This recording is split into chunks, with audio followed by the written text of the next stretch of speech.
I've already started the show, so nobody can complain about it. Let's get this show going, man. Welcome to the Bleeding Burgundy Podcast, a Washington Commanders podcast for fans by fans, with your hosts, Jesse Martin. The Cowboys are finished, you understand me? John Taman. Pull down my trousers and do your job. Scott Hartley. Well, that was dreadful. And occasionally, Keith Gregg. So many social engagements, so little time. And now, your host, John Taman. Hey, that's me. I'm John Taman. I'm your host, and here we are almost to free agency in the offseason, the biggest offseason that we can remember since the last offseason that was the biggest offseason we can remember, which has been many of them.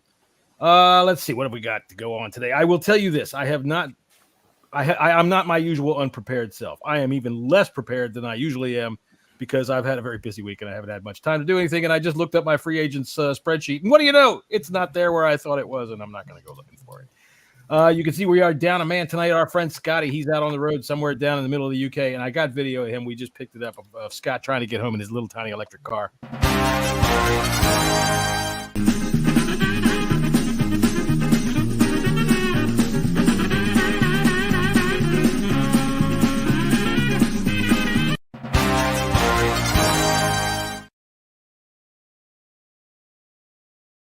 They are hell on those cars over there. Was that bicycle wheels on that damn thing? Yeah. All right. So, you know what? We're going to talk about the Combine. We had you on prior to the Combine, Ken, to see what you were going to be looking for. And now we're going to have you coming off the Combine to see what you saw. We're going to talk some free agency. We're going to talk about my son getting a haircut. Hey, Max, what are you doing with that kind of shit on your head? Look at that. That's what I used to look like. But except much more stylish. I need to get some plastic surgery. Nah, it's too late for you, buddy. All right, so over here to my right is my friend Jesse Martin. How are you, Jesse? Not good, great, grand, wonderful. Not good, great, grand, wonderful? No, I'm fine. I'm good. That's okay. Great. That sounds good. And down there below, our great friend Ken Johannsen, the Burgundy Burner himself from over there at Hogs Haven. Man, this is your time of year. I know that you are barely sleeping right now, sir. How are you doing? I'm doing okay. Actually, I'm sleeping pretty good. So, no complaints. Yeah. So you must like what you see. Well, what was a couple weeks ago, I had a period of exhaustion, and the doctors had to see me and everything. I ended up sleeping 16 straight hours. And what happened was that Saturday, I started, working on the draft stuff like I do every Saturday during draft season, as well as other times during the week. Mm-hmm. But by Sunday afternoon, about 3 p.m., I hit a dead end, went to bed, went to sleep for 16 straight hours. And so, I missed a lot of things the next day. People didn't know what was going on, where I was. And so I've been told, wherever I am, what I'm doing, I'm tired, call it a day, move on. So, look, I got to say, I thought you'd be too old to have your period. But what do I know? No, I tell you what, it had nothing to do with the medical stuff that I go through. Right. It was just, pushing myself too much with this stuff. I understand. I'm like, what did I do? So, hey, man, we all appreciate it. We out here in Commanders Land, we appreciate what you guys do because really, you do this for your own satisfaction. You do this for the fans, man. You do this because you write your columns. But for the most part, this is a love of life, isn't it? It is, and it is for the fans. And ever since I was medically retired, I had to do some things. Mm-hmm. I'm not one to sit still. I'm not one to stay not busy. I just have to be busy, and this is what I do. But I just have to pace myself better. Well, I'll tell you what. We all appreciate you almost killing yourself for it. I appreciate that. Thank you, Ken. All right, so why don't we start off with you real quick? Let's take a look at your Combine. And now I know we had you on prior, and you had some names that you were looking at. Did you see anybody that stood out to you that maybe surprised you, anything like that moved up your board that you didn't expect? Well, the Combine, I think, is overrated in some ways. I think that you basically know what you have going in. And so players are just going to simply affirm what they can do, especially your top prospects. Your top 100 prospects are probably not going to surprise you in any way. Right. The only thing that they can really do to themselves is hurt themselves. And I have a list here of everything, but and we'll go through some of that. Okay. But there was no one that really super impressed me, other than there was a couple wide receivers that were very speedy, but we already knew that they were. But now there was one that broke the combine record, and there were a couple others that went a bit faster than what we thought. The Texas wide receivers were simply impressive. So they brought a lot of speed, they demonstrated it, and now they're the talk of the combine. As far as other players, the offensive tackles had a great showing. Mm-hmm. And there's too many to list. Mm-hmm. We knew that they were probably going to show well. So That's as a group as a whole, offensive tackles. So you're going to be able to actually grab a pretty good left tackle in the second round, maybe even a couple three in the third round. But as far as the group overall, you might be able to find some good quality right tackles in the fourth, fifth, and even the sixth round. I would look at someone like Roger Rosengarten out of Washington, who could be there in the fifth, possibly in the sixth. So they may take develop, but Ken's right. Washington has a need for offensive tackles. We know that. This is going to be the year that they'll be able to score big in this category, especially if they decide to trade up into the first round. We know they're going to take a quarterback with the number too big. But if they want to get one of these elite left tackles, I think they can trade up to around 18, 21, 23 and grab one of those guys like a Tyler Guyton that's going to be very good. Another group is the wide receivers. They didn't blow everybody away, but we knew that they were going to blow everyone away, if that makes sense. There's a lot of them. If you there's a ton of them. If you want a great elite wide receiver, you might be able to find one in the third or possibly in the fourth round this year. Absolutely. A ton of them equals at least 10 of them. Yeah. So, another group, though, I want to kind of focus on here is offensive centers. This year, there's about 10 or 12 this year that are quite good. Mm-hmm. Will any go in the first round? Probably not, because there's, like I said, there's tackles, receivers, quarterbacks. So it's going to drag these guys down. But you're going to find a starter in the second round, third round, and likely the fourth round as well. So, but one guard really stood out to me. The guard group, a little bit thin this year. But Cooper Beebe, I think, helped himself the most. He's a guard out of Kansas State, good-sized guy. Has he played himself into the second round? It's possible. But I don't think, he'll drop below the third round. So I'm looking for mid to late second round or possibly into the third round. So these are the guys that I think, really look good overall in the combine. Okay, good. Sticking with the offensive line, Ken, a guy that I noticed, he's from small school, but he did very well at combine after a really good showing at the East-West Shrine Bowl, was Mason McCormick out of was it North Dakota? Is it South Dakota State? South Dakota, yeah. I'm hearing a lot of good things about him. Can you tell us anything more? I know he's a guard, but he's a guard, but he can play both guard and center. Is that correct? Yeah, he can play both, and I look for him to stay on the inside. I've seen a couple of analysts say that he could be a tackle prospect. I just don't see that. A lot of people are going to question some of those players up there in North and South Dakota, Montana, Wyoming, and the like. Mm-hmm. But the last few years, these schools have been producing NFL talent, and not just practice squad guys. Josh Allen. Yeah, Josh Allen. So you have to really take a look at these guys. A couple of years ago, I started talking about a guy named Troy Anderson, linebacker who's plays for the Falcons. Mm-hmm. And I said, take a look at him. And I wanted to get him last year. A few people said, he went to Montana State. I said, take a look at him. and people started to notice. The next thing you know, he was on everybody's radar, and he went in the second round. That surprised me a little bit because I thought he was a third rounder, but he went in the second round to the Falcons. He had a really good rookie season. Now, he was injured earlier in the year this past season and essentially missed his second season, but I look for him to bounce back and have a really good season.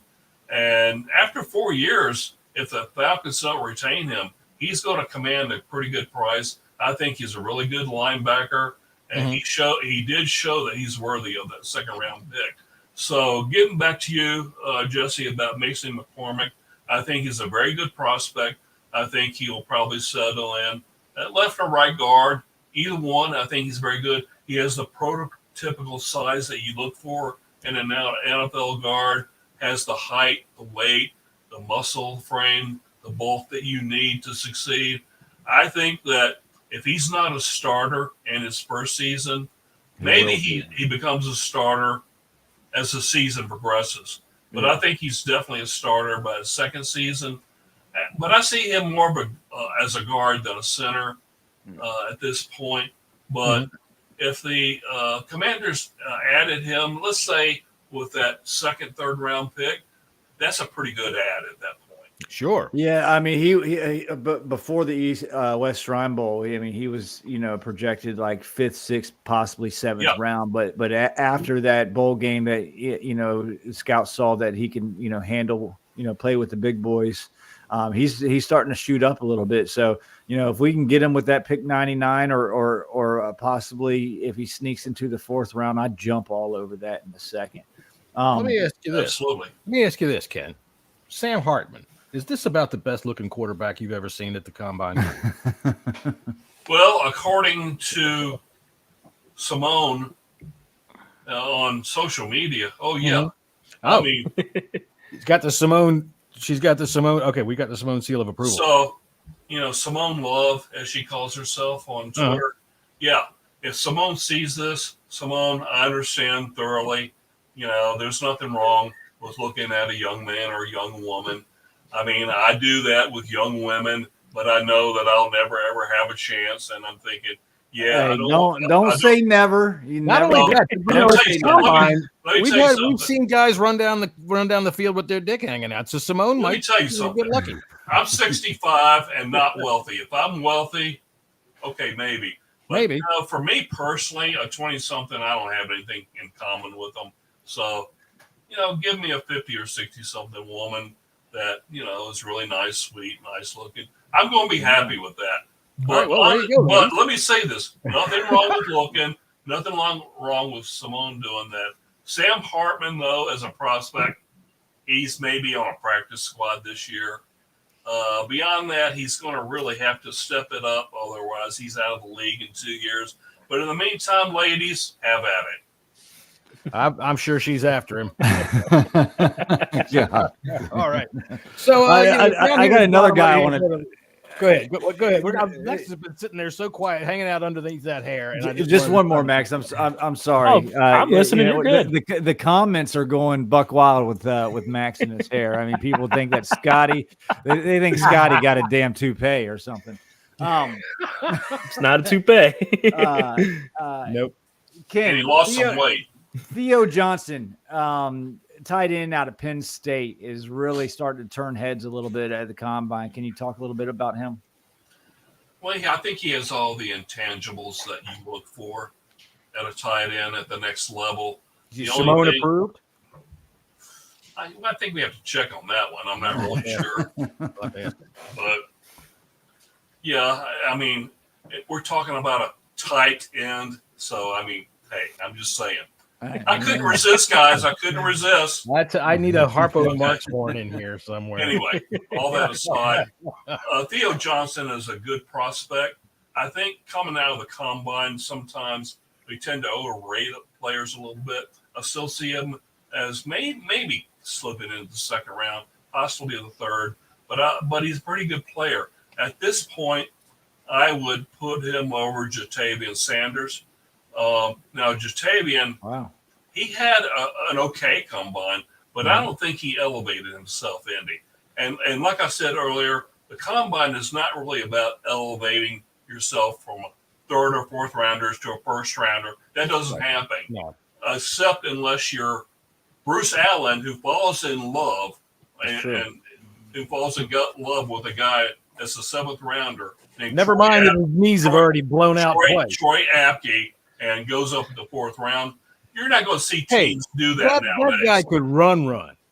He could run. He could run, but he couldn't cover an orange cone coming. No, believe me, I know that. So I saw that plenty of times. To me, I don't think teams are really that naive anymore. I think all their scouting departments have players where they place them, and maybe you can jump up higher in a round, maybe into the next round.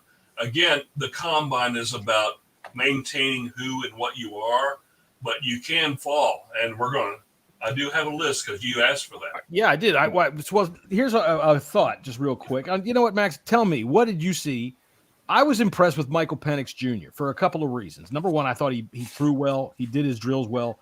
But the fact that he did it, so many of them, they look at it, and I don't disagree with this, but so many of the top picks, they look at it and they say, and Marvin Harrison Jr., he did this too. Mm-hmm. He participated. But so many of them look at it and say, the only thing that can happen here to me is negative. The only thing that can happen here to me is I can drop, right?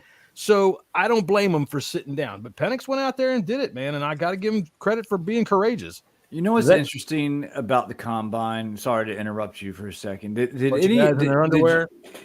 you guys hear the latest video from the Commanders when they mic'd up Adam Peters when he was at the combine? No, I thought that was fascinating. And he was talking. I think he was talking to Chris Paul. Matter of fact, and Chris Paul was there watching his brother. Highly touted offensive tackle out of Houston. Get my car, would you?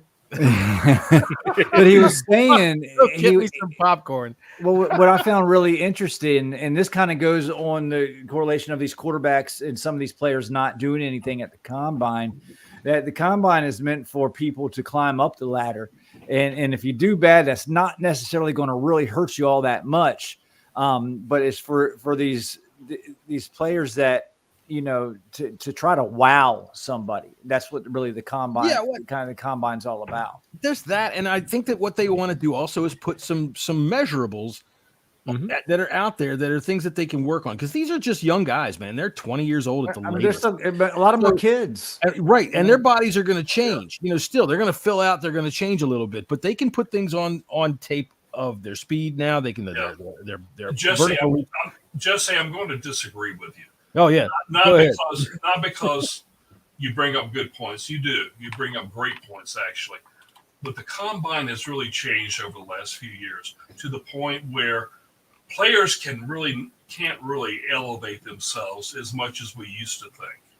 And it's just about maintaining where they are, maybe a little bit, but it's really about dropping. Let me tell you, someone. I didn't say this was Adam Peters. I understand. I just found it interesting. I understand. But I'll tell you, someone that really hurt himself as far as the combine is concerned. That wide receiver. Running back Bucky Irving out of Oregon. Oh, okay. His RAS score was like a 2.11. He, in every drill, every measurable, no. He comes in at 5'9", 192. That's not good. Nothing wrong with being 5'9". There's plenty of running backs that height. Yeah, 192. You need to be closer to about 2.5, 2.010, maybe even 2.15 at that height. Mm-hmm. Yeah, you're going to get bullied around if you're not careful. I'm so glad you brought up the RAS. It's relative athletic scores. That's the name of it, right? Okay. Right. This has become pretty big the past couple of seasons. Everybody, look at his RAS score. But I mean, you got players like who was that damn tight end with the ass that all the girls fell in love with? That all of them. He had like a 10.0 ass. He had like a 10.0 ass. Where was that rated? He was Samus Reyes. Oh, Samus Reyes. Right. I didn't think his ass was all that great. His shoulders were nice, but his ass was kind of. I think sometimes we take the score to heart too much a little bit because it's yes, you got to be athletic, and all these players are athletic, but it's mental too, man. Just because you have a good athletic, have a good athletic score doesn't mean it's going to translate to the game of football. Frankly, Samus Reyes had never even seen a football until like that's true. But he was a basketball player. Imagine if he had played football from the time he was in high school, he probably would have been an off the charts tight end. Max, you're still waiting to talk. Good young man. Go ahead. I had it was a question for Ken, and I'm cutting Max off one more time. Does this score like really matter that much? Okay, it's all around the room. Right, I'll start with Max. You got to just jump in, bud. The biggest thing about like Samus Reyes, he never played football before, as you said, so he doesn't know what to do. But was his ass any good? Look, I'm not going to do that on my Google. All right, I'm not going to go in incognito. But does this do? Are we putting too much? The question I'm asking is, are we putting too much into these scores right here? You can look at a physical all you want, but every player that you see at the combine, to the same degree, is going to have the same type of stuff that's going to be his football skill. But what you can't see is what's going on in his head. And I mean, who had a really good combine, by the way, a couple years back was St. Just, and we see how that turned out. Yeah. Ken, what do you think? Nothing against Kent Lee Platt, who does this. He does a great job with it. But teams are starting to take notice of that. They are looking at those measurables. Mm-hmm. Now, I'll tell you someone, it hasn't hurt him. Maybe, but with a couple teams, possibly so. There was one player, especially a key player, that chose not to reveal his height, weight, and all that. Do we know? You know what I'm talking about? Right. Jaden Daniels. Yep. So why did he do it? Well, the speculation is that he might be at his height, right around 200 pounds right now, maybe even slightly below. If he came in recent days at that weight or slightly below, right now he would be dropping some. So there's a major concern about it. So, he's going to be measured at his team's pro day. So we'll see what it is. But I'm predicting at LSU's pro day, he's probably will be beefed up to about 210 pounds. The worries will go away. There might be a couple concerns, but I hope the worries won't. Won't go away. Yeah, but the RAS score will. If he had a RAS score with that weight, it would have lowered it. Not significantly, but somewhat. So I don't blame him for waiting. Do I think it's hurt him? Like I said, maybe with a couple of teams, but beyond that, yeah. So I think we need probably a few more years of seeing how the RAS affects teams overall, and if teams are actually incorporating it into their scouting and what they're looking for in players in particular positions. So I think we're still kind of early in this process because the RAS has only been around for 2-3 years. And I think that, like I said, Kent Lee Platt does a great job with it as I spit it out. And I don't look for that to stop anytime soon. And we'll see if it becomes a significant score as far as teams are concerned, or if it just becomes a significant score for fans. So, do we think like all these tests are just getting too? We're getting way too into the weeds. Yeah, right. Spreadsheet and not enough football as far as sometimes I'm concerned. And I know a lot of analytics guys will point to a million different fucking things that I don't understand to show that they're right and I'm wrong. But sometimes we do. We get a little overdone with some of these things. And when you're looking at Jaden Daniels, what is he, 20? 19? 20, 21? Jaden Daniels? No, he's like 23. 23? Actually, he's 23 years old. 23, between 23 and 25. He could change immensely in terms of how his body weight is and how his musculature is. So you got the Wonderlic, you have the S2, you got the Wonderlics. What was the thing that C.J. Stroud flunked last year, and then I think that was the into, S2, right. that cognition test, the S2 test. Yeah, I think it's just getting too jumbled up in all these scores and all these tests. I think sometimes we gotta let football players play football, right? Because the thing you also see about the Wonderlic is that who is the quarterback that scored Young. a 6? Vince Young. Fuck you, Scott G. He scored a 6 on the Wonderlic and then turned in. Was he rookie of the year in 08? No, well, was he rookie of the year? I don't know whether he was rookie of the year or not. No, he I might don't have been, think but so. his season, his he career turned in was a terrible. good season that for his rookie season, and then him and Jeff Fisher got into a spat, and then that turned into that. Well, but when you look at a football player, who cares how they test? Alex Smith had the highest Wonderlic score ever and turned into a wet noodle. Even on his best days, he wasn't really the most electric quarterback out there. Number 1 pick overall. He wasn't anything until Jimmy. All right, speaking of quarterbacks, I did say that I was impressed with Michael Penix. Are we still looking at which one are we looking at? I mean, look, I don't want to cast any aspersions or anything like that, but I am going to represent frightened old white people right now. Drake May might be in a gang. He likes to rap. He likes the frickin' rap, Ken.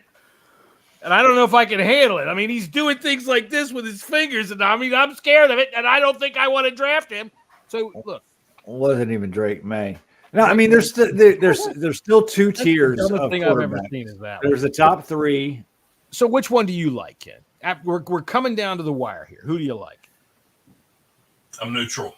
All right, because I tell you, I should prep. No, I'm not going to put it out there. Let me say this. I'm not going to put it out there anymore because I've got a lot of mock drafts coming. I've got analysis coming and everything. Right. So we don't I want to keep my biases out of it. But, I put something out there today. Someone asked, why has there been some Drake May, bad blood out there? Because he's a rapper, goddammit. Look at him. No, he's not. That wasn't him. That's not him. Really? Okay. Really? I'm sorry. I was just scared and old for a second there. Well, I am too, and I'm older than you. So anyway, yeah, there's been silly things, but what I put out there was in response to someone asking about the Drake May criticism. I said, well, first of all, Chicago overplayed their hand with Justin Fields. Yeah. They should have never been fielding offers at this point. Now, you can field offers after the draft for him. Now, because of that, they have lowered the value considerably for Justin Fields. What I think they would get for him is maybe a late round pick. But I would late not round, be like day 3? But hold on.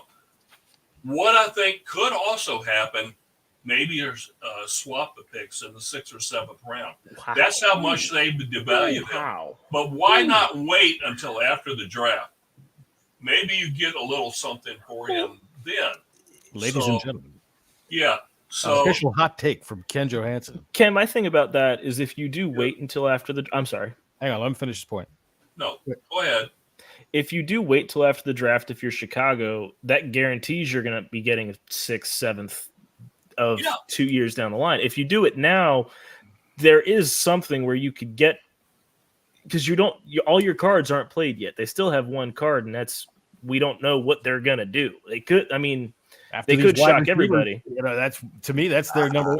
I think they wrote that on their forehead from the beginning. They're going to draft Caleb. Well, let me answer that. They might keep him and continue my thought. Please, all right, go ahead. Chicago again did overplay their hand by doing this. So now they've been they put it out there. They've been contacting teams about a trade. There are a couple teams interested early on, but then it got more and more out there. Mistake, Chicago, a huge mistake, because now 31 teams now know what Chicago wants to do with Justin Fields. So they're like, we're not going to offer you a 3rd or 4th rounder. We're going to offer you maybe a 6th or a 7th, or even a swap of picks in those rounds. That's what I think will happen. Now, and that may happen after the draft, but then you have players set already. And you could still have a couple of teams that we still need a quarterback. So it might work a little bit in their favor by then. What Chicago should have done is just shut their mouths and not try to deal the guy and just say, we're looking at everything. So the thing I put after that was Washington is remaining silent. They're not saying anything. It's amazing, isn't it? Yeah. Then New England has been kind of putting feelers out there about Jaden Daniels a little bit more than Drake May. Mm-hmm. Don't do that. Because now Washington also knows what you want to do. Right. After that, Washington remains silent. So then now we hear about the New York Giants may want, to get Drake May. Well, now you just tip your hat to the number 2 team overall. And they still remain silent. Then we hear about the Las Vegas Raiders, Minnesota Vikings, Denver Broncos, and, of course, the New York Giants. All are exploring ways to trade up. Mm-hmm. You've just blown your cover again. So Washington knows what all these teams are doing. And again, Washington remains silent.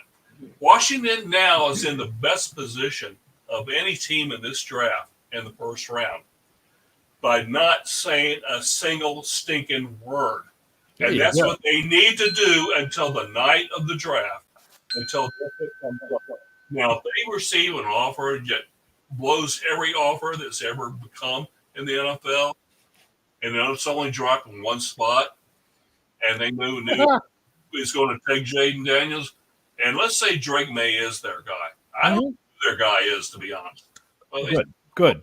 We'll drop one spot and get a bunch of picks. Thank you very much. We still got our guy. And yet they never did tip their hand, and I don't think they're going to through this process. Mm-hmm. So the big thing, if you're, no matter what you're looking for earlier in the draft, don't tip your hand. Because what Washington did back in 2012 is trade the world away to get Robert Griffin. Now, he had a sensational, but that was it. Mm-hmm. Right. And Washington paid for that for many years. They gave away a king's ransom and then some. Are you kidding? Yeah. So Justin Fields, I believe, has a future in this league. I don't know what it will be, but I'm going to go out on a limb and say he's not going to be a starter next year. He's going to be a backup, but he could work his way back. I will say that. I'll tell you what, the way I think about Justin Fields is that if somebody can pull him in for a 6th, they got a steal. I do think he's got potential. Yeah. I've been saying he started to show it towards the end of last year, in the second half of last year. I've been saying for months now that there's no way that Chicago's going to get more than a late 3rd round pick for Justin Fields. And word on the street is they've been wanting a high 2nd. And that I knew that there was no way that was going to happen. No. I mean, for one, you got 3 years of tape on Justin Fields. Hasn't been very good. He's been good in spots, but hasn't been very good. He's coming into his 4th year. You got to decide on if you're going to pick up the option by May. And then if you pick up the option, you might as well sign him to a damn contract. And who's going to want to give up that much capital and have to pay the guy? Just doesn't make any sense. So I read earlier this week that Jaden Daniels will probably give you the quick short-term success you're looking for. Maybe not like Super Bowl success, but he'll flash. Whereas Drake May would probably be the better player over the course of a career.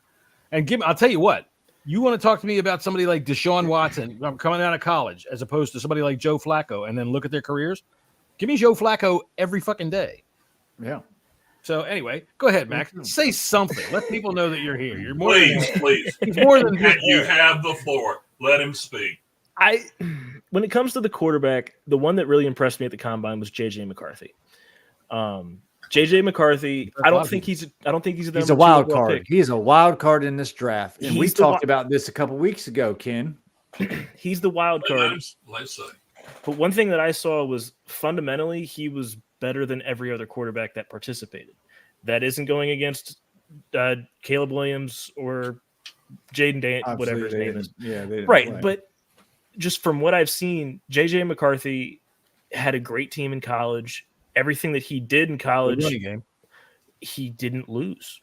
And that's what you want to see. I mean, he lost 2 games in 4 years? Is that accurate? 3 maybe? He doesn't lose. He won. Even better. Troy Aikman, right? I mean, everybody always looks at Troy Aikman nowadays. These young people, they look at Troy Aikman in the Hall of Fame and they go, "I ain't in the Hall of Fame. Look at his numbers; they're terrible." The knock leadership means something. Oh, God. that shit. Fucking Scouse, shut up. Seriously. Like the knock on McCarthy is, he's only thrown 25 times a game. Oh, he's small. Yeah, he is. Was he 6 foot 6'1"? If he wins games, who cares? He's about 6'2". 6'2". So the thing about McCarthy, and this is widely known, if you know anything about college football, you obviously know this, that Michigan has one hell of a defense, the best defense in the country. They have an awesome run blocking offensive line. Their pass blocking sucks. It was not very good. Mm-hmm. There's reasons why they did not let him pass more. They had an awesome run game. Any coach, if you have an awesome run game, why would you throw it more than 30 times a game? Wasn't that you like 2-3 weeks ago on this very podcast saying that hot take we were going to draft him? Yes, that was. I still think there's a chance of doing that. A chance. There's a chance that a meteor will hit the Earth before. All right, here's my thought on this. Go ahead. Yeah, back in January we did talk about McCarthy possibly going to the Commanders, where we didn't know, but we did talk about it. But remember, a few minutes ago, I said there are players at the combine that can help themselves, maybe move up a little bit in the draft, not a lot. Mm-hmm. There are players that can definitely lower their stock in this draft. And I still have this list here when we want to go to it. Yeah, please. But hit it. But here it is. But here's this: the quarterback that impressed everyone the most at the combine was J.J. McCarthy. Yep. He's elevated himself. He's going to be a top 10 pick. So he won't. If New York Giants stay where they're at, that's probably where he's going. If Denver, Las Vegas, Minnesota, one of these other teams can move up, he might be their guy. And don't be surprised if he does have a good NFL career. Not great, but in the NFL, if you have good players, most position, good defense and everything, if you have a good quarterback, you can win the Super Bowl. Look, going off of Scouse's comment, for those who are listening to the podcast, read the comments. I want to see him put a team on his back and win, not rely on a great D and run game. Well, you can't do that because he had a great D in a run game. He had a great D in a run game. I mean, what are you supposed to do? You can't knock him for that whatsoever. That's just ridiculous. And I got to say, the one thing you can't take away from him, he's a national champion. He's a national champion. He's a winner. Period. He's a proven winner. He's not as good looking as Sam Hartman, though. We gotta go ahead and establish now, that. And I will say that the chat is. I'd rather have both Drake May and Jaden Daniels before I would have JJ McCarthy. But I'm not going to hate. I will not hate if we traded back some and picked up McCarthy. That's the thing. If McCarthy's on the table, if we decide to trade back and go ahead and try to move on for one of these tackles or something like that, or if you want to go even tackle at 2 and then trade back into the first round and get him, that'd be a big jump because I think JJ is going to go in the top 12. Actually, I'd probably guarantee. I tell you what, if Joe Alt went at 2, I everybody would scream and holler, and I would get a chubby. I would get a chubby. Now, Ken, can I ask a question about someone that I heard a lot about, but I didn't get a chance to see a lot of? Was the Joe Milton kid from Tennessee? Okay. Yeah. I heard a lot that he had an arm on him and could sling the ball, but I didn't necessarily see any of his mechanics. And honestly, I didn't care about Tennessee this season. He seems really cocky. I didn't like his kind of attitude. I don't like Tennessee because their end zone is confusing. I live in Tennessee. Thank you. I know you do. God damn it. Take that paint all the way out to the end of the line there. It gets confusing where they're going. Yeah, I'm just east of Memphis. Okay. All right. Well, that's a good spot, man. You're in there for some good blues and barbecue. That's great. All right. Go ahead. Let's get the list. Joe Milton, he goes about 6'5", 240. So he has the prototypical size that you look for in a big quarterback. Very strong arm, no doubt about it. Some of his throws defied logic as far as how far he could throw it and hit guys right on a dime. And then there were other throws you would just shake your head. And what happened here? And Tennessee could go up and beat really good teams in the SEC, but then they would go up against a team that you think they would have a chance to win the game. And he wouldn't have Joe Milton just wouldn't have the best game. So you have a mixed bag. I think he's still learning the position. I would have liked to have seen him a little more in college if it was all possible. I don't know if he was a senior this year. I can't remember right now. And then his eligibility ran out. I just don't know. But I think if he had another year or two as a starter, I think he would have improved and certainly improved his draft standing. I see him as a 4th, maybe 5th rounder. Will he slip to the 6th? I don't think so with that size and that strong of an arm. But he's going to be a project either way. Yeah. So could he be there in 3 or 4 years on an NFL roster trying to crack the starting lineup? It all boils down to the coaching staff, right? The team that's around him, and the time frame that they would allow for him to develop as a player. But he's going to need time. I'm going to bestow an honor upon you. Old people out there will know it. But Ken Johannsen, the official Ken Beatrice of the Bleeding Burgundy podcast. Dude, you can pull him out of here like that. Let me say this. Ken Beatrice was. Let me say this. Go ahead. My last name is pronounced with a Y, Johannsen. Johannsen? Oof. I'm going to correct you finally today. Thank you. You should There. correct me the first time. I corrected your Smack him in father. the head. There you go, Max. Max, I just corrected your father. That's okay. You didn't have to correct me because I knew the pronunciation. That's okay. See, Max will tell you. I No, don't mind being corrected, especially because names are important. If I don't get I it just right, had to do that. No, as far as pulling things out like that, again, this goes back to something we talked about at the beginning of the podcast. I just basically eat, sleep, and drink this stuff when we get to January. But it also goes back to September when I really start.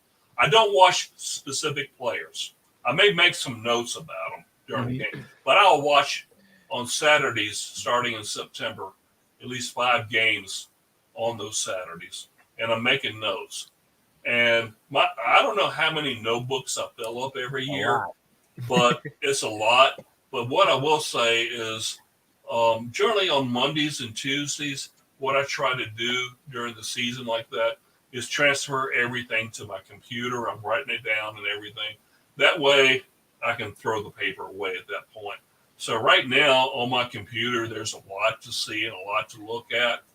And sometimes I think it's a bit too much, but I'm constantly going over it over and over, especially once we get to January. You know, I'll tell you what, if you were any other guest, I would make a porn joke, but I'm not going to do that. I really would. I got a prospect. No, just do it. Just do it. No, I'm not going to do that. No, Thanks, I'm not going Dad. to. We have Ken, I got a prospect. This is what you have to look forward to. that I've coming, been watching for quite a while now. That it's really intriguing, and it looks like he's starting to shoot up draft boards as well too.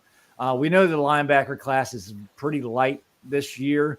Not a whole bunch of pretty good. The free agent class is, but Peyton Wilson, man, NC State, he is looking really good. I was hoping that possibly he'd be there, maybe 3rd, 4th round pick, but it looks like he might be slipping a little bit higher. What can you tell us about him? Well, it depends on how teams look at his injury history. Now, he showed well at the combine. We knew he would do that, but he came in a tad shorter than what we thought. A lot of before the draft, a lot of scouting services had him at about 6'4". I even saw a couple of them at 6'5". I thought it was a little too much, but he came in closer to 6'3". I don't think that hurts him at all, to be honest. So, but I saw a couple of people said, "Oh, that's going to hurt him." No, it's not. It's not going to hurt him at all. Come on. But the injury history could hurt him a bit. It depends on one more test, how he does at his team's pro day. Yeah. I don't know when NC State will have their pro day. I think it's just sometime this month. I saw a list yesterday, but I can't remember where it is. I'm going to assume he's going to test well because he already tested well. Yeah, I mean, 4.43. I mean, that's speed for a linebacker.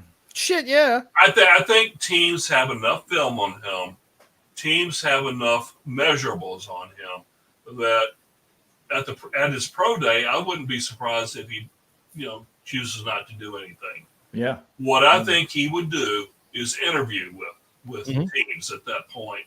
And now team pro day meetings are considered informal, so there doesn't have to be any kind of structure. So a team can sit down with him for a few minutes, talk with him, pick his brain a little bit. But I'm sure Washington will do that to whatever degree. But as far as what I think where he will go, he's worked himself into the second round.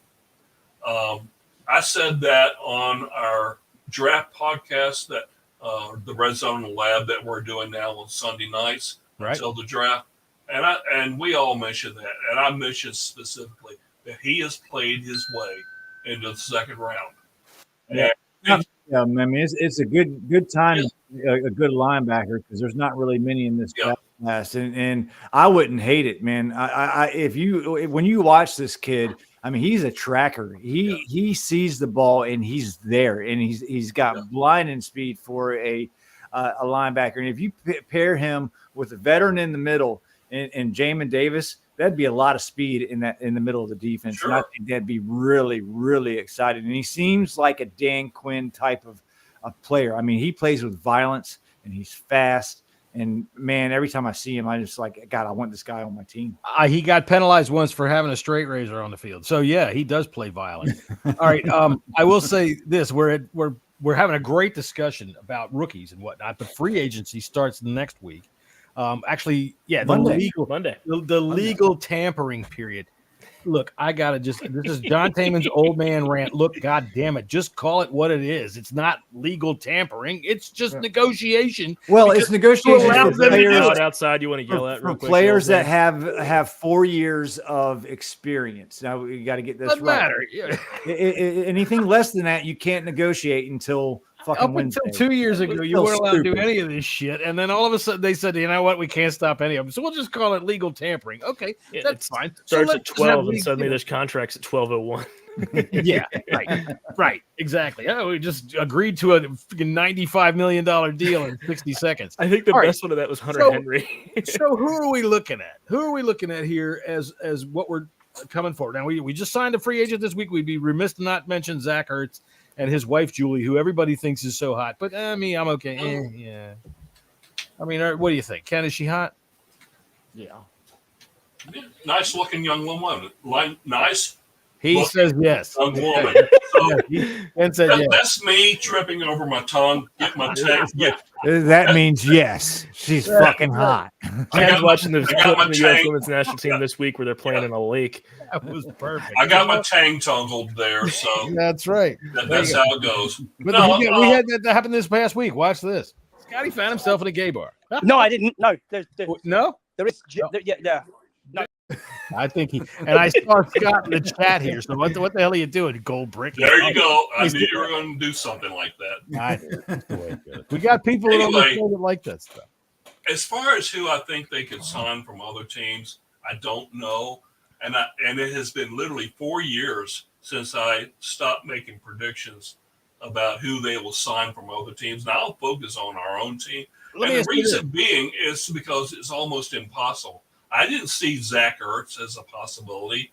I didn't either. Mm-hmm. No one did. But what I like about it, this team struck out of nowhere, got the guy, and he makes sense because he knows Cliff Kingsbury's system. Mm-hmm. So he's going to be a good mentor to other tight ends. And I tell you what, we didn't have that in these last few years. We haven't had it in a long time, where you bring in a player because, Ron Rivera did bring some Carolina. You had Thomas Davis with 2020. Yeah, he didn't bring a very good player. No, he brought a couple, 3 good players early on. But after that, not so much. So I can appreciate that. So I think Zach Ertz is someone who will still give you some yardage here and there, and maybe even a big play once in a while. But he's not what he was 7 or 8 years ago. No, but he's 33. He's not like he's 50, and it's not like he's over the hill. Yeah. And the fact of the matter is nobody's looking at him to be a starter. And I do love this signing because it's 1 year, $5 million. It's like pennies against the cap. He does bring a great veteran presence, because one thing that I like when you talk to me about veteran presence is, do you win? And that's all he's ever done is win and play well. And that's what I want my veterans to impart. I don't want veterans to go out there, when I fuck this play up, they scored a touchdown, so don't do that. I want him to get out there and tell guys, this is how you scored a touchdown. Go ahead. What's another good thing about Ertz is we have Amari Rodgers young. Yes, he was hurt last year.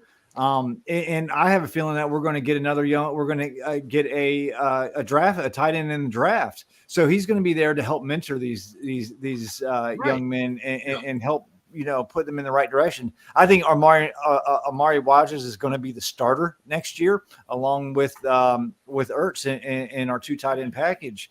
But yeah, I love this signing. I really do. We may be able to expect maybe 300 plus yards from him next year. But it's the veteran presence factor of what I like about this signing. Yeah. Jesse, real quick to build off that, if you have Rodgers starting, do you have Cole Turner not on the team? I mean, what has Turner done? Nothing. Well, but how do we know? Right. We don't. I mean, that's the thing about half of this team is we don't have any idea of what they can do. Except that we know that, if you draft a kicker that can use a chainsaw and his father was in the Navy, he's probably pretty good somewhere. The problem with Cole Turner is this. See you, Scott. What? No, he's in the chat. That's all. Talking to Scott in the chat. And the 3 of you probably already know this, as well as everyone out there. Cole Turner cannot do one thing, and it's a very key part of a team, especially at his position. He can't play special teams. Oh, okay. He can't do that. For whatever reason. Why not? That's the thing. He doesn't have the build for it, first of all. And he's not a guy that you look at as a special teamer. John Bates will do that. Yeah. But I mean, really, special teams in all honesty. But hold on. That's the knock on him. So will he try to do that this offseason? I don't know. I don't know if he's been working toward it. I don't know if he's worked on anything else. I'm sure he is. I'm sure he's working out to whatever degree. But is he working on trying to become a special teams guy? I don't know that either, but that's been the knock on him. And if he can't shake that, no, he may not be on the roster this year. Entry level job. But right now, we just don't know. We just don't know. We've seen more from Rodgers than we have from any of the tight ends besides Logan. Yeah, in preseason. But the fact of the matter is, when you're talking about special teams in 2024, all right, you're talking about, on kickoffs, let's run a 60-yard dash. And that's about it. There's really very rarely any action. When you play it's about special blocking teams, on punts. Yeah, punt return and blocking, punts, I would think, on punts. But, it really, the concept is the same. Keep people from getting to your freaking punter. And he's way the fuck back there, all right? So, if you can't play special teams, that's an entry-level position. That is mailroom job in the NFL. I'm sorry. Well, if they change the kickoff rule. Stay in your lane. Make a play. If they change this kickoff rule, it's going to make special teams a whole new thing. It is. Absolutely. Why don't you recap that kickoff rule real quick? What I just am trying to pull up. Oh, well, you should have been prepared. Well, you know what? Dad, let him do it because I want to hear this. All right, thank you. We'll All right, here we go. There we go. So if this is from Tom Pelissero 5 days ago. The kick and return teams would line up on the receiving team's 40 and 35-yard lines, respectively. All right. And not leave until the ball is touched or reaches the target zone, which is from the goal line to the 20. Yep. If a ball rolls into the end zone, so if it lands and then bounces into the end zone, the receiving team will get the ball at the 35. Oh, I'm sorry. No. If the ball is kicked into the end zone, the ball goes to the 35. 35? If the ball is kicked into the target zone and rolls into the end zone, they get the ball at the 20. So what they're trying to do in the XFL, and it's worked out really, really good. In XFL, those kickoffs are so entertaining. Yeah. When you see one bust, it's actually fun. yeah, it is really good. I'm in favor of it. Definitely. All right. Yeah. All right. They do too many things. I'll tell you one thing that I'm not in favor of is they want to change that touchback rule where the ball goes out of the end zone. If you fumble it through the end zone, that it's a touchback. The other ball and the ball goes. Well, they should change it. They should absolutely 1,000% change. Wait a the second. rule, but they voted against it. Good. They shouldn't change that rule. Yes, they should change that rule. Disagree. Why do you think they should not change that rule? Because, dude, it's a bullshit this is your goal. What do they say at the beginning of the game when you flip the coin? Which goal do you want to defend? Defend. All right. So if you drop the ball in my it's the one you're attacking. It's mine. It's the one you're attacking. Yeah, that has nothing to do with the play. But if you fumble the ball 3 inches on the other side of the yellow cone, the end zone. I'm sorry. Here's the thing, and I'm going to say this in a way that people are going to get all offended by, but it's we got to stop being a bunch of pansies. You fumble the ball through the end zone, you deserve every penalty that comes your way, including Ernest Biner getting traded to the Redskins. It should be maybe a 5-yard penalty at most. It's an oblong ball that can bounce any which way. Well, if that ball goes 3 inches that's in front of the pylon, it's your ball at the 1 yard line. Let me ask you this: what happens when you fumble the ball out of bounds? If you fumble the ball out of bounds, that's in the field of play, not in the goal that you're defending. Or the goal is the field of play. The goal is not the field of play. The goal is the goal. But all right, we can go for hours about this. This is all you want. But the fact of the matter is, that's the rule, and I like it. I think that it's don't be a pussy. Don't fumble the ball. You're the pussy. That fucking play had an effect on the Super Bowl this year. Did it not? It had an effect, a major effect. Back to free agency since John's done lost his ever-loving mind. Get off my goddamn yard. Get off my lawn. All right. So who are we looking at? I'm going to go through quickly. Please. 3 players I think that hurt themselves or didn't help themselves at the combine. Bucky Irving, I already mentioned him. Yep. Mm-hmm. I think he falls from what was perceived as a 3rd or 4th round guy to the 5th, maybe even the 6th, but I think it'd be a 5th rounder now. And that would be a good pickup for Washington in that round, provided he puts on about 10 pounds of bulk to his frame. Spencer Rattler, quarterback. Yes. He didn't do anything magical at the combine, but he didn't help himself either. Max, you disagree? No, I hate Spencer Rattler. I'm hearing. So I think he's going to be a mid-round guy. I don't think he improved his fortunes. On all the lists I see, and I'm curious to see your thoughts on this, Ken. Is that Spencer Rattler was the number 1 guy whose stock went up? Nope. Wow. No. Wow. We're going against it. So.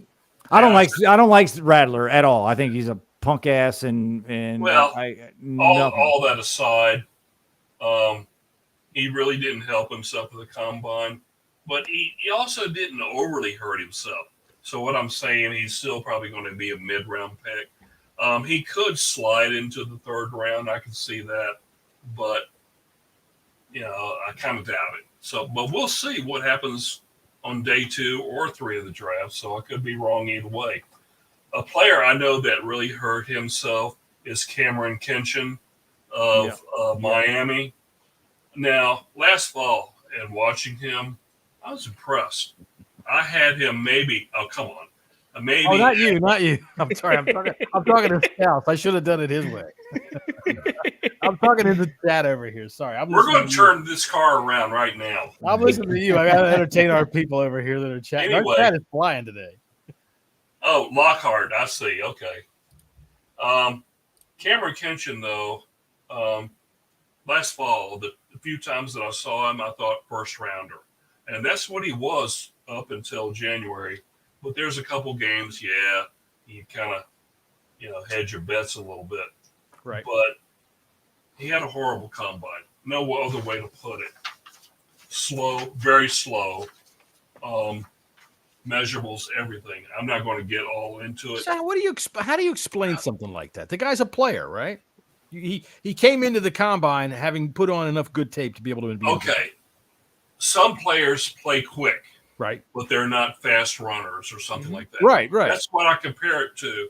So I can see that. And he just didn't have a good combine. Okay. Now, if he had just one measurable that was a little bit off, you don't worry about it. But it was a lot of things. It was a cumulative effect.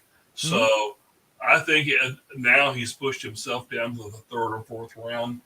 So this is one player I think that has hurt his stock. Yeah. But now if he can show good at his team's pro day, whenever Miami has that, and he can demonstrate himself as a worthy player to be selected early in interviews, then he can climb back up. So that remains to be seen. Those are your three players. So do we want to talk about our own free agents? Yes, we do. Let's talk about who we've got coming up. All right. So the safety market has been depressed. All right. It's been flooded. There's too many safeties out there. Cam Curl is paying the price for this. And it doesn't look like we were going to re-sign him anyway because of the cryptic little peace sign that he put up. And nowadays, millions of dollars float on emojis. So who would – all right, Max, you had said earlier that the first re-signing you would make it. Max has been dying to tell me this. Go ahead. Let's start with Max here. I was a little bit bored today, and I made a wish list for free agency. Okay. So I basically went off of Spotrac with their free agent listing and by position, and I tried to do it in a realistic sense where it's not Madden and turn the salary cap off. So if I can start at quarterback. The quarterback market does not impress me at all. Kirk Cousins doesn't do anything for you? No, I don't like blondes. But right. But for where our team is, we don't need a Kirk Cousins. All right. I agree. And I mean, when you look at the quarterback as well, I did a little bit of digging into Sam's stats. And when you don't include penalties, he had 677 dropbacks last season, which for one is insane.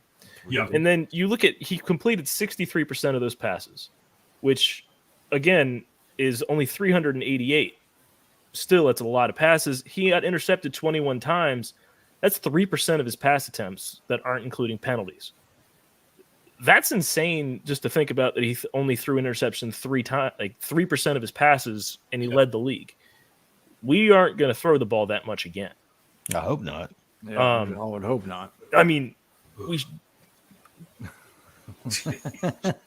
Thanks. Thanks, Dad. But so, and then, like the quarterbacks, it just didn't do anything for me. The running backs, everyone's saying that we need a down, like a every down back. We don't. No, we do not. Who the hell said that? That's what everything I'm seeing is Josh Jacobs. Dude, who said that?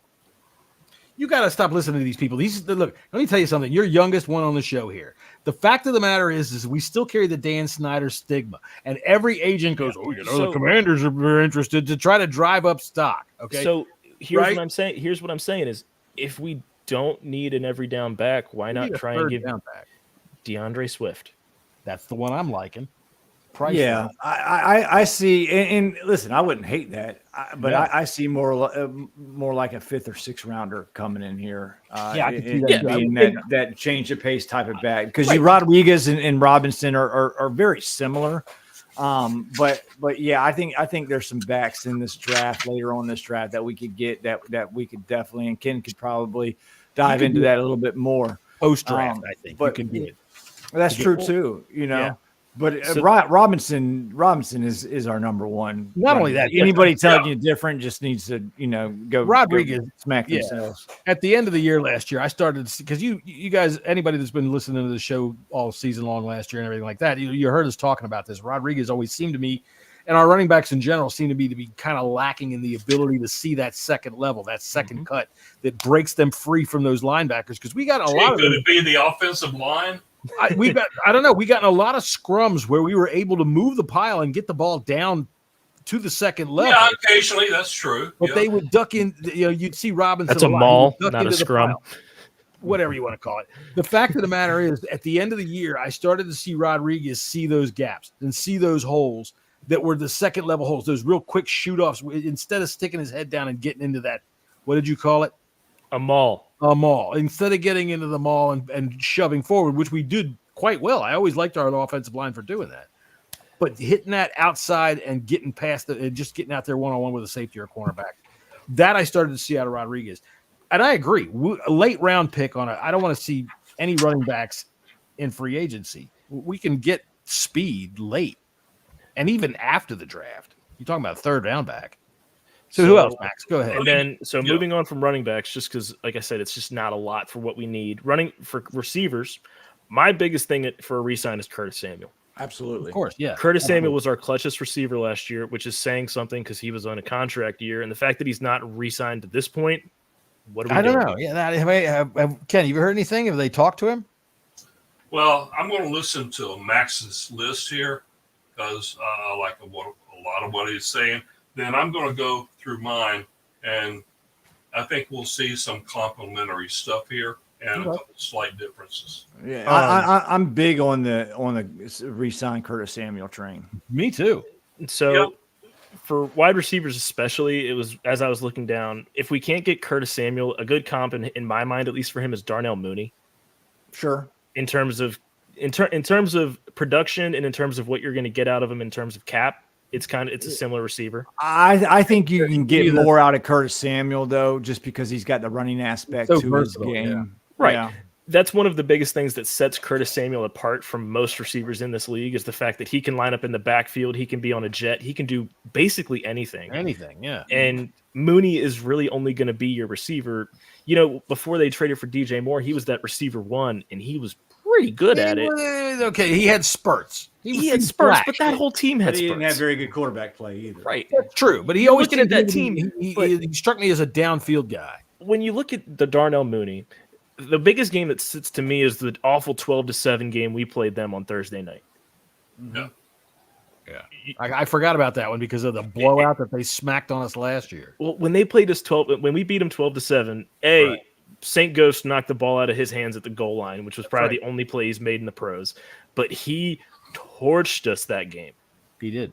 Yeah. And then, number 3 is if you can't get one of those receivers, go after someone like Gabe Davis.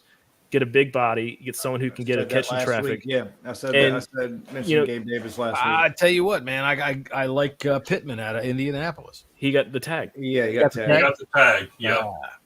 Speaking of the tag, really quick, the tag. Y'all say the tag like it's an STD or something. He got the tag. The Ravens just signed their defensive tackle. They tagged a pretty big deal. And then moving on to tight ends, I've got Noah Fant or Harrison Bryant. Again, Fant's high on my list. Fant is there. I feel like you can get the same out of Harrison Bryant. It's one or the other at the tight end position. You don't have anyone that's above and beyond. I'm still thinking we're going to go draft in the tight end. Hopefully Ben Sinnott or Theo Johnson. But I like where your head's at. I mean, if we want a veteran presence there, then absolutely. Frankly, the fact that Jonnu Smith is the first tight end signed is kind of criminal in my opinion.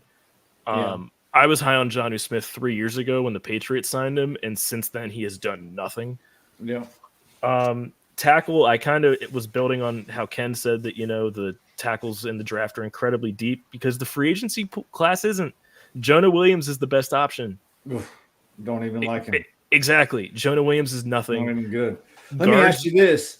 In this kind, because we're talking about tackles, and this is a kind of a question for everybody. Are we worried, since we're going to have a young quarterback, are we worried about having 2 new bookends? I mean, don't you think we should get a veteran, even if it's a Tyron Smith for 1 year deal?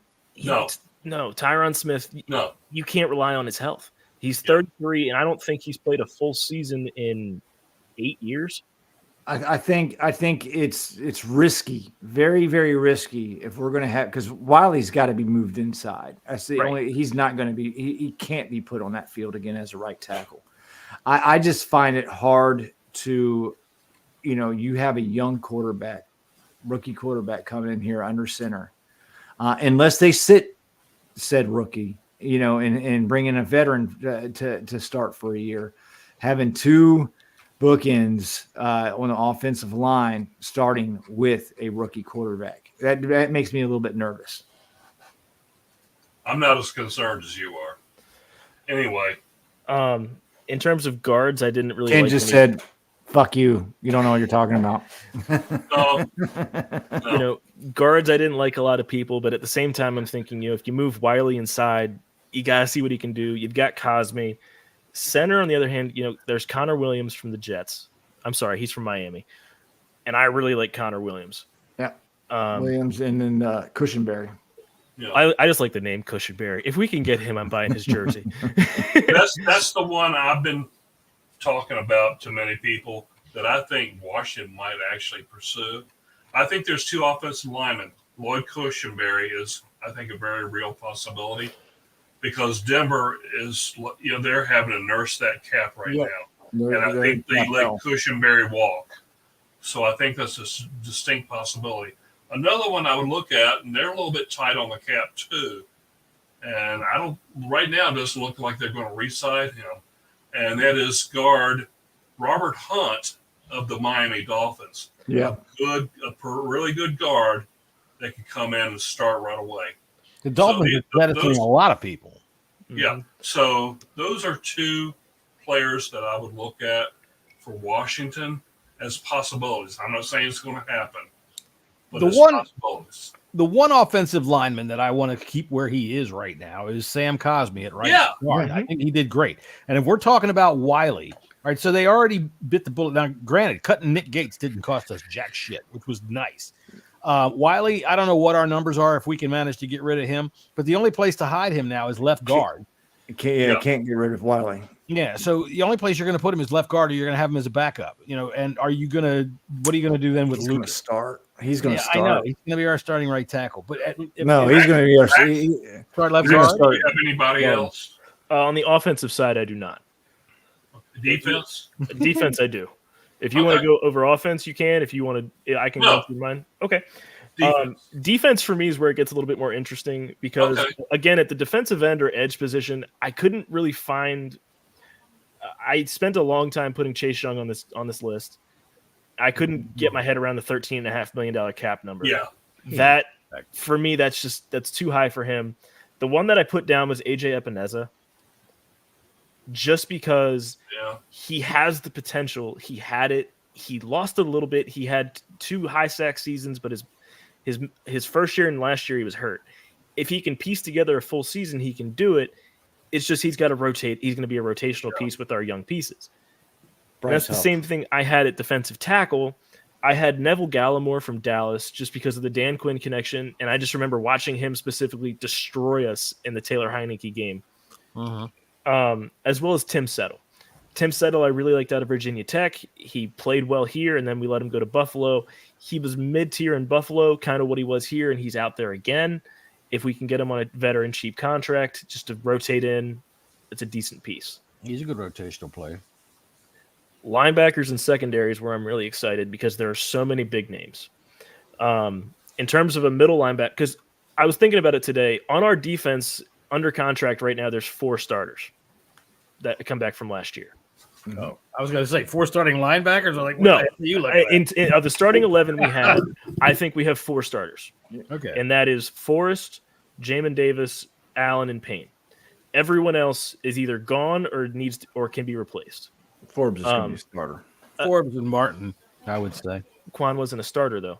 But he will be. Well, no, you're right. He's not a returning starter. I was just looking from last year. And when I look at Forbes, I'm curious to see what Dan Quinn can do with him. I think it's too early to give up on him, but it's hard to see what he's going to do, especially when you look at the cornerbacks that are in the draft and in free agency. Linebackers, I had 4 of them that were like the biggest names on there. The first one was Isaiah Simmons as an off-ball weak side linebacker.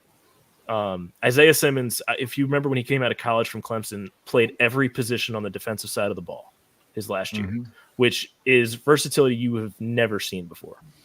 He hasn't really done that before, and the Cardinals dumped him for a 7th-round pick to the Giants. But even when he was at the Giants, he was the best part of that defense, aside from someone I'm going to mention here soon.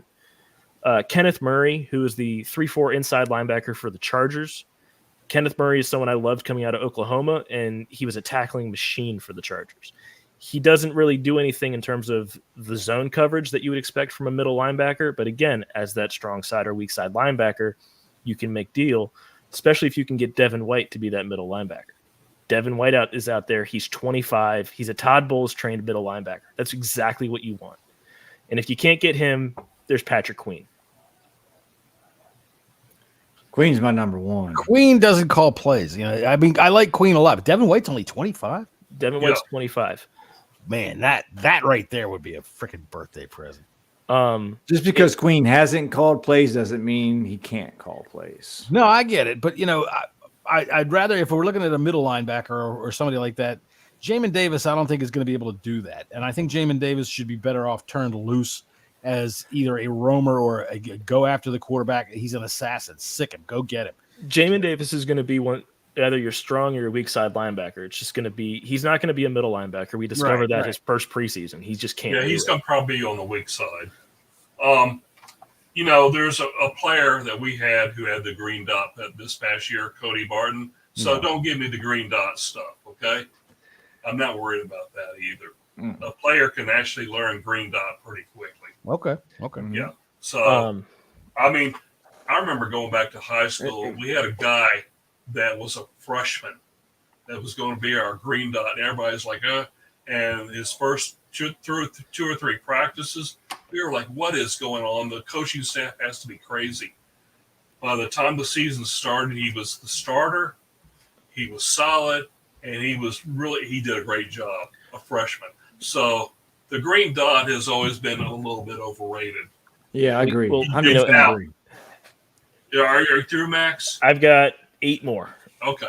For corners, I wasn't exactly totally impressed. I like Avonte Maddox if he can stay healthy from Philly. The fact that they cut him just tells me that he can't stay healthy.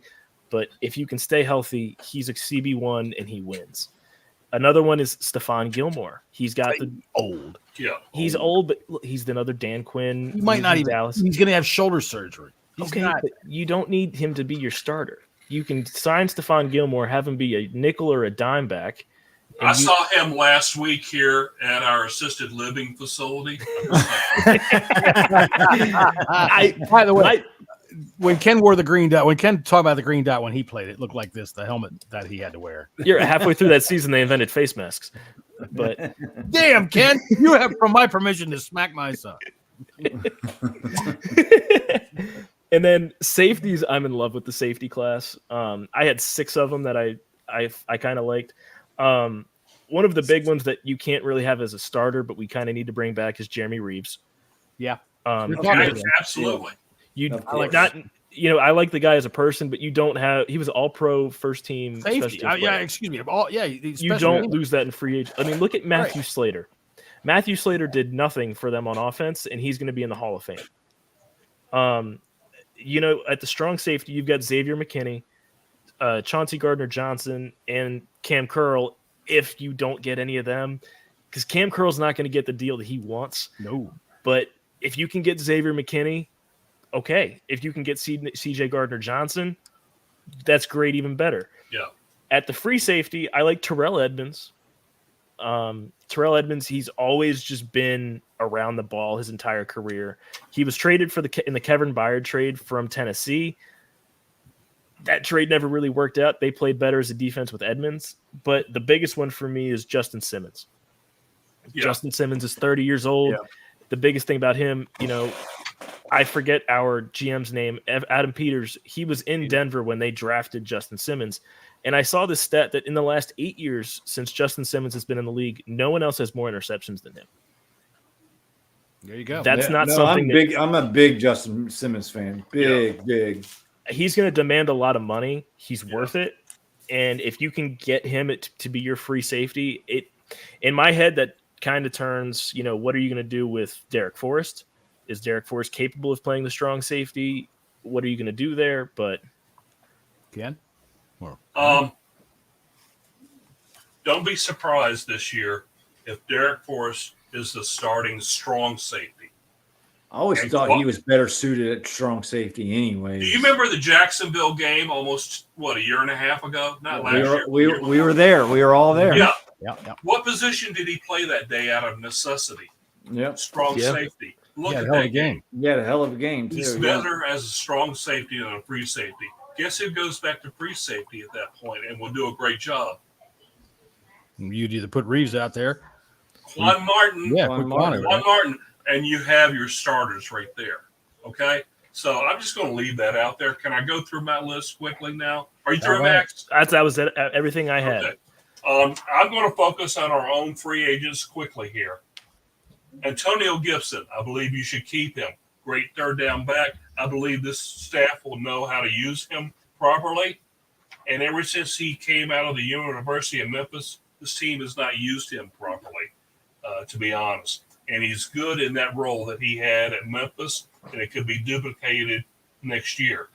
Fumbles don't bother you? No. What? Fumbles don't bother you? No. Okay. You want him as your third down back primarily, and you can have him on to make a couple gadget plays and things like that. And he did well in that role at Memphis. Curtis Samuel, we already agree on that. Mm-hmm. Cam Curl, we've already talked about that. Jacoby Brissett, I believe he walks. Yeah. Byron Pringle is an interesting one. If they bring him back, I'm not going to complain. Nope. I think he had some good quality minutes this past year, but if they move on, I understand it. Sidney Charles, you move on. He's had so many chances. I rooted for him all along the way, to be honest, but it just didn't work out. Cornelius Lucas, maybe not. It just depends on what the staff wants. James Smith Williams, you bring him back because he's pretty decent depth piece, and he comes pretty cheap. He's already getting a run. Jeremy Reeves, we already know about. Joey Sly, I think you bring him back.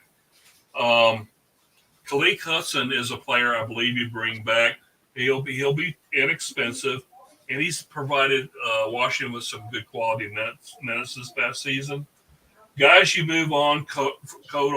That you move on from Cody Martin, we know that. Tyler Larson, you move on from. He can't stay healthy for an entire season. Troy Apke, goodbye. You know. Are we still talking about that guy? Yeah. Yeah. At least he'll be gone in a flash.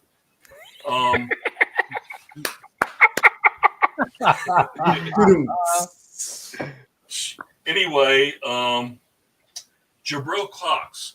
Now, he would be a restricted free agent. I believe you give him that tender.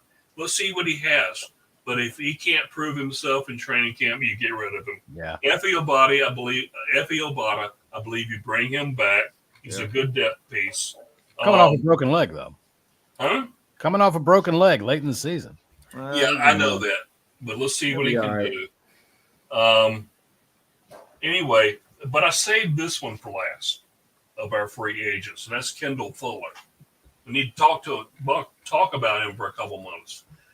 If we go by the numbers, let me take my specs off, that is put out there by Spot Track, he's going to be too expensive. Mm-hmm. Given his age and given during the second half of the season, he wasn't really all that productive. No. These last, 2 or 3 years, he's looked pretty good. He's been a great corner, but have we seen the best of him? And that is he now on the downside? I don't know. We'll have to. I think going to have to wait and see what this team thinks. I'm sure they're doing all their evals on him, so I'm neutral on it. I'll say if they re-sign him, but at a reasonable contract, not what Spot Track is putting out there. Right. But if he's seeking too much, let him walk. And if he can't find anything out there, maybe he does come back. And the reason I say that is he likes being from the DM. He's from the DMV. Yeah. He's a Virginia Tech guy. He's always wanted to be here. Even when he was traded to Kansas City, he always wanted to be here. And he came back here. And he had other opportunities to go just about any place, really, after he left Kansas City. And he chose to come back here. So don't close the door is what I'm thinking. Let's let it play out, and let's see what the team thinks. So, I like Fuller. I want him back for another year. Get him for a good deal. Spot Track, their numbers are not always right, but I'm in favor of bringing Fuller back. I thought this year our defensive backs. Now I say this with the caveat of our defensive backs coaches and our defensive coaches as a whole. But I did not like how they shied away from contact, especially our cornerbacks. When a play would come out onto the edge, they would stop and wait. And I mean, the guy would get 4 yards of a run up before he smashed into the cornerback and dragged him for another 5 yards. They didn't attack like I like them to. And Fuller was part of that. So that's probably why I've got a bit of a bias against him right now. He's only 29, but it seems to me like the 29 hard years for him. Just the thing about that particular comment about the contact is I feel like it started when Forbes got thrown out of the Seattle game.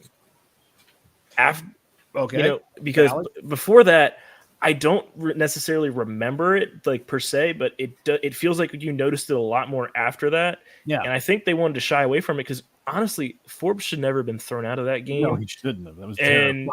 And it's that's the thing is, you look at ejections versus penalties, and it's just when you're outside and you're one-on-one, anything you do is so magnified. So they're making business decisions. Right. When I was looking at the cornerbacks specifically, I had 3 more that I was kind of tossing back and forth that I can just bring up because I just saw it and remembered it. I was looking at Rock Ya-Sin from Baltimore. Mm-hmm. He's 27. If whoever he signs with this offseason is going to be his 4th team, he's mediocre. He's not going to be a crazy ball hawk, but he has pretty good man and zone coverage. I was looking at Jalen Mills, who he was from Philly. Now he's from New England. He's kind of the same way. But the thing about Jalen Mills is he's loud and he's vocal. And from a corner, that's what you want. Yeah. And then the other one I was looking at. Penalties don't come with it, yeah. The other one, I mean, even if the penalties come with it, if it makes it worth it. You make the play, right. Was Sean Murphy Bunting from Tennessee. Mm-hmm. He signed him. He signed the 1-year deal from Tampa. And I was just looking at his stats, and he never had anything that popped. But I remember watching Tampa Bay play, and he was always on the screen, which is saying something as a boundary corner.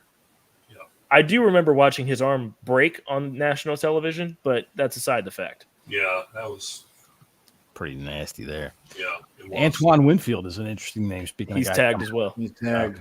I thought that Tampa Bay was letting him loose, but okay, No. if they tagged him, too bad. They tagged him, and then they re-signed Mike Evans to a 2-year. Yeah, when it comes to the offense, I'm on par with y'all too. I think the defense. I personally, I think our cornerbacks, not much is going to change. I think a replacement for Benjamin St. Juice, if anything. I think Emmanuel Forbes will be the starter and the starter all year long. We got to remember that Forbes was highly touted coming out of college, and Forbes had a high school football coach coaching him this year as a rookie. So yeah. I see very big things for Forbes coming out. If we can get like I said earlier, if we can get a good deal, and I think we can with Kendall Fuller, I think he's got another year left in the tank. But I do want a replacement for St. Juice. I do not want to see him on the field again. You think about St. Juice? I want to see. Go ahead. Emmanuel Forbes come to OTAs weighing at about 190 pounds at least. It'd be nice. Period. Yeah. Given the Cowboys' defense for the last couple of years and their proclivity for taking the ball away, I do like how Forbes is constantly harassing the ball. He's got long arms. And if they can get him to be able to play in that style, I could see the entire NFL. Yeah. We drafted him for takeaways, right? That was what they said, that we were lacking takeaways. We drafted these guys that were ball hawks. And the way I saw him last year, even though he got beat a lot, when he was playing well, his arms, his hands, they're always in there smacking away at the ball, moving around inside the receiver. That's the kind of thing that if this defense can pan out and start to see or start to bring out of him what he can do, that, I think he can turn a lot of interceptions. I love that when it comes to him. Okay. Do y'all want me to go over the list of all the meetings at each position that Washington has met with since the draft process began? I'll tell you what, we've been on for an hour and a half, and there's a shitload of people that are still watching. So let's go. I'll do this. I'll do it quickly. So far in draft season, Washington has met with 25 quarterbacks. Wow. That's the most that I've ever seen at this juncture. Now, that number may actually increase with team pro days and maybe top 30 visits. Not top 30, but team pro days. Maybe the number climbs to 27, 28. Wide receivers. So far, Washington has met with 46 wide receivers throughout this draft process so far. Tight ends, 22. Slight increase over last week because they met 2 at the HBCU Combine. Running backs I have is 23 right now. The number of offensive linemen, I'll break it down, that they've met with so far during this draft process is at least 77. Woo, woo, woo. They have met with 29 offensive guards, 33 offensive tackles, and 15 offensive centers. And I'm going to be refining that number as we keep going ahead, especially over the next few weeks. I should have a full list. And we're putting all this up on Hogs Haven, by the way. Right. As far as the number of defensive backs, I'll break it down, but the number of defensive backs is 82 overall. The number of cornerbacks is 47. Strong safety, 17. Free safety, 18. Position flex there, obviously, with some players. Stop that. Don't say that. Well, it triggers me too. But man, I'll beat up my cat after we get off the air. But anyway, no, I'm not, people. All the animal rights. That's people. right. I'm not going to do that. Take care of the She pussy. loves me. I love her. You stop. Linebackers, they've met with at least 36 linebackers so far. Wow. Ever since I've been keeping these records since about 2018, that's the most ever linebackers I've seen them meet. I think that number climbs above 40 before we get to just before draft day. Mm-hmm. Defensive linemen, they've met with 68 defensive linemen so far. 33 are defensive end or edge players, whatever you want to label them as. 35 defensive linemen, defensive tackles. And here's really interesting, and it all numbers 7 with these 3 categories. Now, kickers, they've met with 7. All these have been at various intervals, hasn't been a straight number the entire time. But they meet with a number of kickers each year, so that's not an alarming number. Punters, they've met with 7 so far. Normally it's around 5 or 6, so that doesn't alarm me as well. The most long snappers I've ever seen them meet with in the draft process is 2. This year, so far, they have met with 7 long snappers. What was the need this past during the season? Yeah. Cameron Cheeseman, Forever curse his name. Cameron Cheeseman. And whatever Mr. Tire you ended up working in. So they've met with 7 long snappers. Does that number increase? I think there's a chance, but I don't think we'll actually know if they've met with more than 7 along the way, because that generally that info doesn't come out during team pro days unless an agent or the player himself mentions it on social media.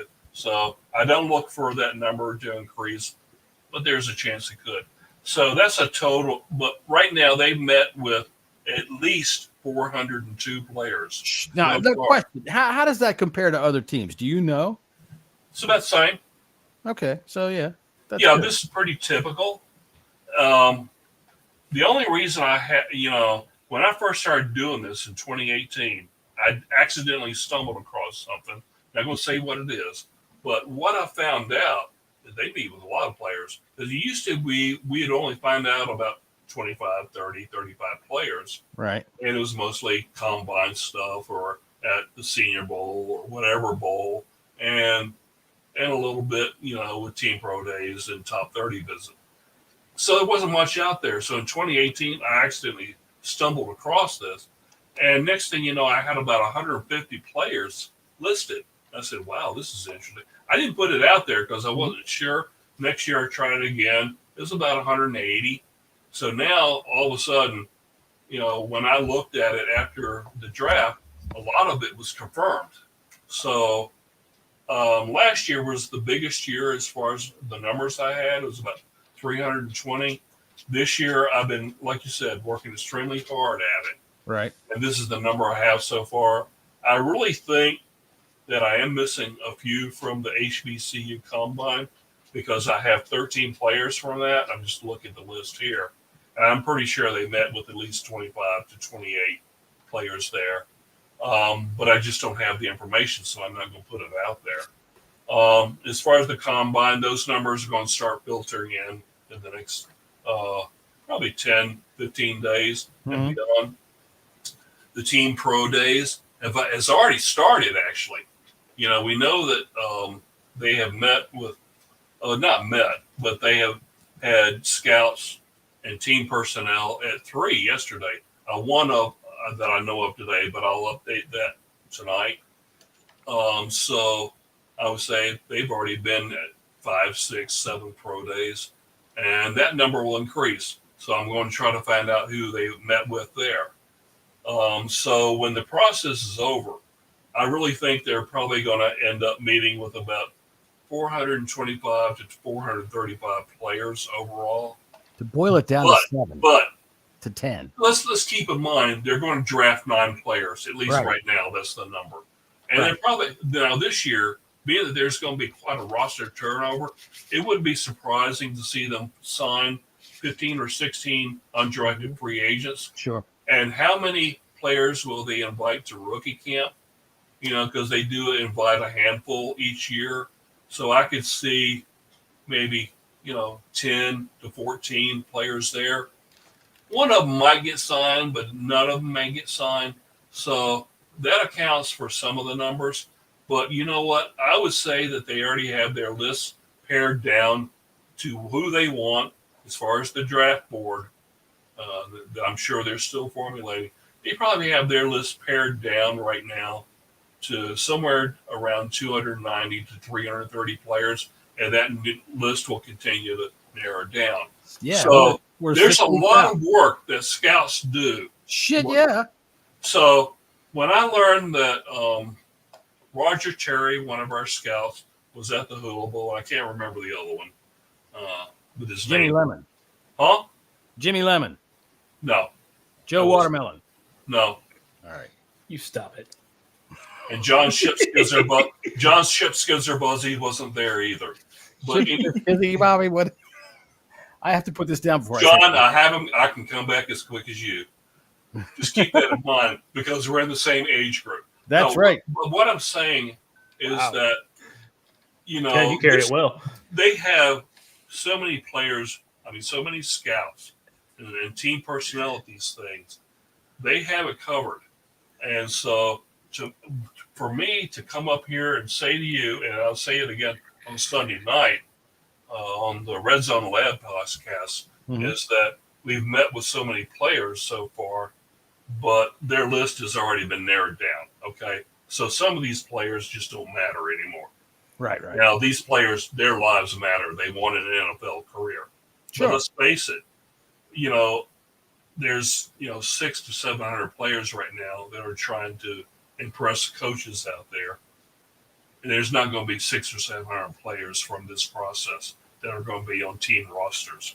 They're going to have one shot at this dream, and a lot of them are going to come up short.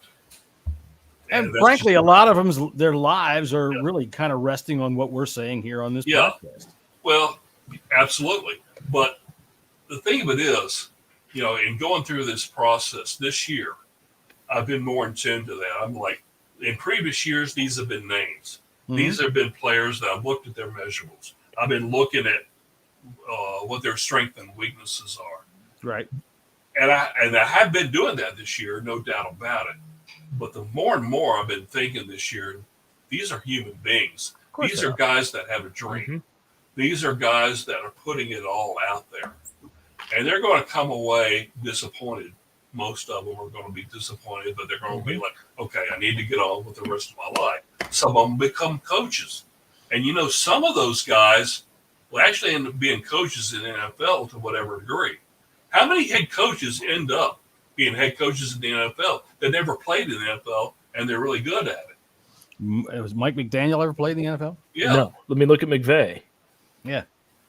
Yeah, McVay. Right. His whole coaching tree. For all of you players that are out there right now that are working really hard to impress these coaches, for the ones of you that end up as FedEx drivers, please, when it rains, put the shit inside my fucking door. Well, remember too. But look at John Harbaugh. Did he play in the NFL? No.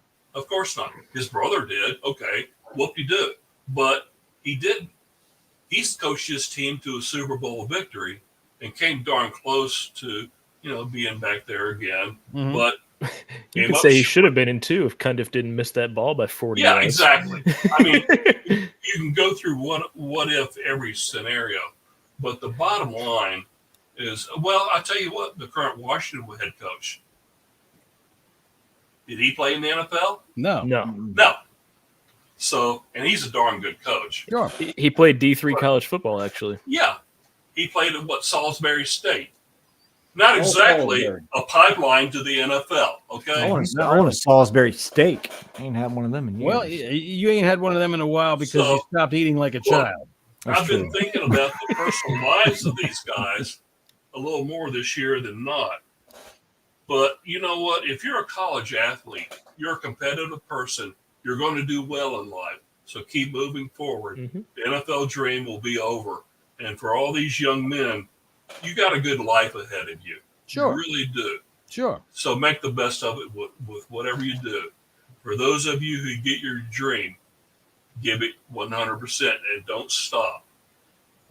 So, and those that get drafted by the Washington Commanders, you better do well or Scouse is going to shit all over you and call you a bum. And believe me. I mean, he'll do that if you just drop a ball. That's right. Scouse is constantly getting shooed away from Piccadilly Circus for shitting all over the statues down there. I mean, he called a ball girl a mollywop one day, and I'm like, what the fuck is that? And he said it's a bum in Scouse language. A mollywop. Look, here's the list.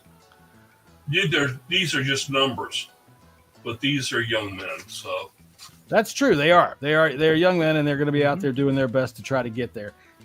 And good luck to all of them. And what you really kind of illustrated in the last 20 minutes of this show is that there's so many guys right now that are really trying hard. We've interviewed 420 odd that you said, and we're going to boil that down to 9 guys. We're going to boil that down to 9 guys.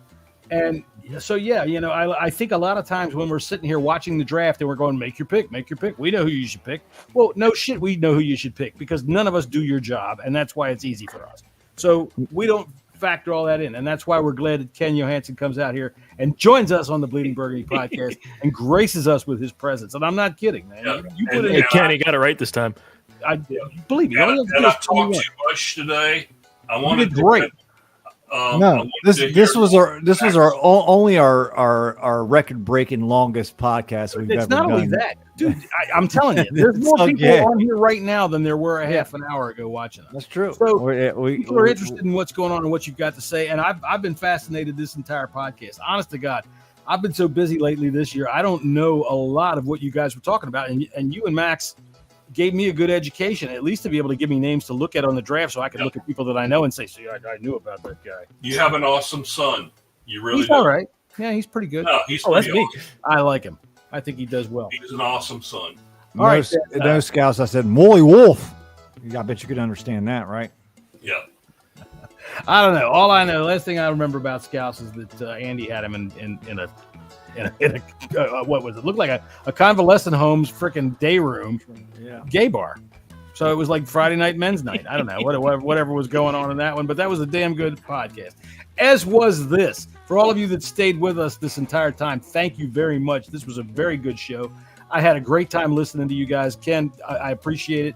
I can't thank you enough for coming on here and just departing this knowledge with us, because you do work very hard at this, and I appreciate you just flat out giving it to us, man. You're the man. That's all we're gonna have Ken back on probably the week of the draft. The week of the draft, I think, is That's good. fine. Yeah. And I'll talk less. And no, you were great. now here's the thing about that. Things will be narrowed down at that point, and we'll be able to get through things quickly. Right. Of these 420 guys, at least 310 of them are going to be talking to UPS. And we're going to pretty much have an idea of what will happen with the draft. People picking on Max for not being able to get anything in. Look, Max is here to take Scott's place today, so he was supposed to be polite and quiet, which is what Scott does whenever we talk. Nah. He did a great job. All right, let me put my glasses on real quick. You did fine today. By the way, for anybody that missed it, we will go ahead and show you once again Scott driving home from his parents' house in...